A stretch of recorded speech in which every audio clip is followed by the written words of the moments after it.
Subscribe करें अक्षर Thakurani YouTube channel को और इस बेल आइकन को क्लिक कीजिए अपनी पढ़ाई जारी रखने के लिए। धन्यवाद। हेलो स्टूडेंट, आप सबका फिर से स्वागत है हमारे यूट्यूब चैनल अक्षर ठाकुरानी में। आज मैं आपके लिए लेकर के आया हूँ कक्षा 10 का संस्कृत विषय का चतुर्थ पाठ। जो पिछले वीडियो मैंने आपको ये पाठ पढ़ा दिया था, आज उसी पाठ के प्रश्नोत्तर लेकर के आपके सम्मुख हाजिर हुआ हूँ। तो सबसे पहले है वस्तुनिष्ठ प्रश्न।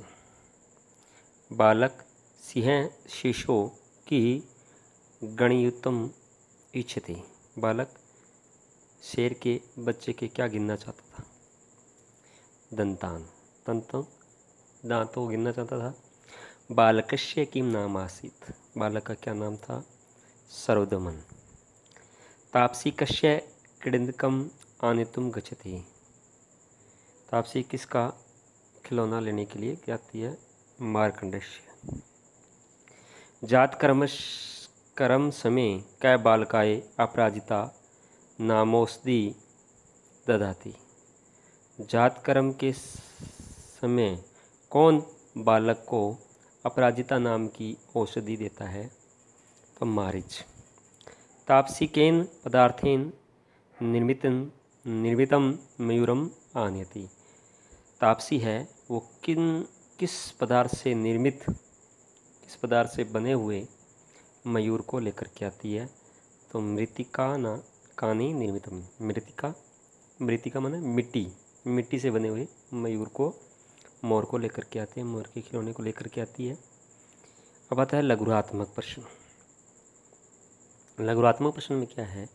बालक कस्य वंशस्य आसीत्।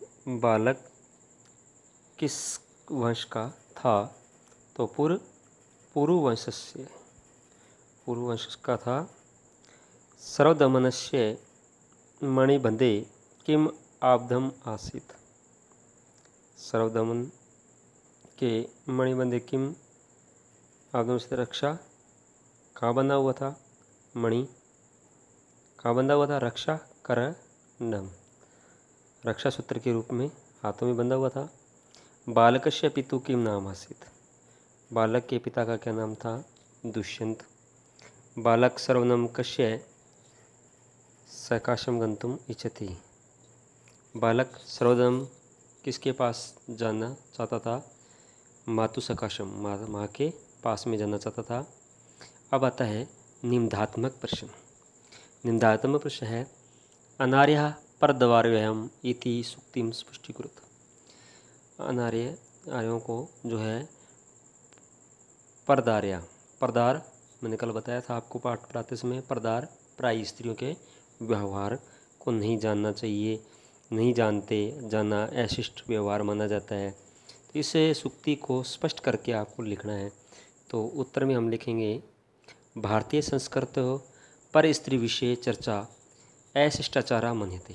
भारतीय संस्कृति के अंदर प्राय स्त्री के विषय में चर्चा करना अशिष्टाचार माना जाता है, अच्छा नहीं माना जाता। ये व्यवहार अशिष्टा का व्यवहार माना जाता है, शिष्टाचार नहीं माना जाता। तत्र तो मातृवत प्रदारेषु इत्यानुसारेण परस्त्री मातृवत पूजा भवन्ति। वहाँ तो मातृवत परदारेषु पूरा यानी प्राय स्त्रियों को इसके अनुसार माता के समान पूज्य माना गया है। अश्मादेव दुष्यंत सर्वदमनस्य मातुनाम संकुतला स्थिति ज्ञातवा सुस्पष्ट रूपेण तत्विषय चर्चा न करोति। इसके अंदर राजा दुष्यंत सर्वदमन की माता का नाम जाना जाता है और वो किसी न किसी रूप में शकुंतला नाम उनको प्रकट हो जाता है, नाम प्रकट हो जाता है और इस विषय में चर्चा नहीं कर पाता है। स्पष्ट रूप से वो इस विषय में चर्चा नहीं कर पाता है और वैसे ही उसको पता लग जाता है तो वो चर्चा नहीं हो पाती है। फिर आता है प्रश्न नंबर 2। बालकस्य सर्वदमनस्य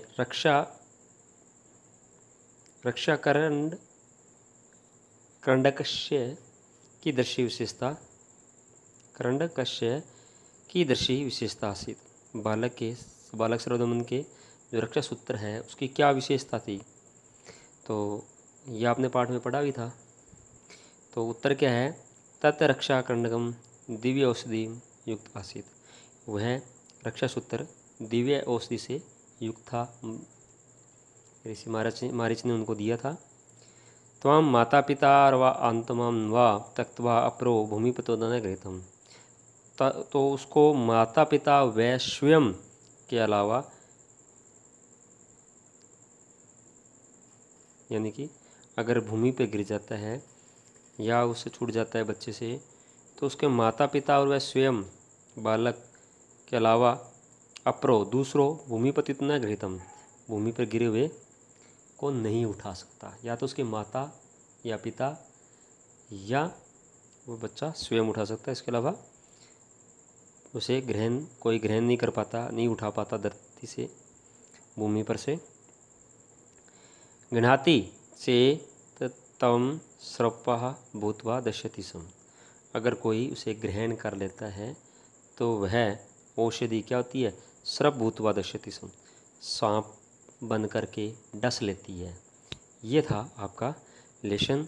अब हम आपके साथ में फिर मैं आपके लिए हाजिर होऊंगा नए लेसन के साथ में।